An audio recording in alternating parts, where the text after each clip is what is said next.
Hey everyone, in this video I'm going to show you on how to book cheap flights with Skyscanner.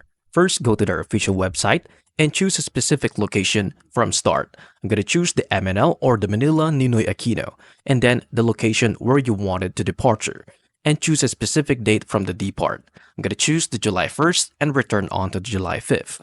Now, click the Travelers and Cabin class. You can add a specific number of person including their age and click on search. It'll turn into this page. Now after selecting a specific location, I'm going to choose the Seoul.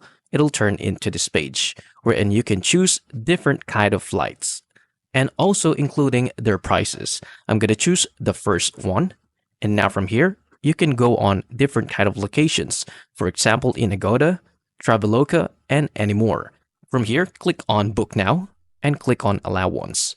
Now wait for it to load, and it automatically redirecting you to Agoda, and by that you can provide your transaction informations and you'll be able to book your flights.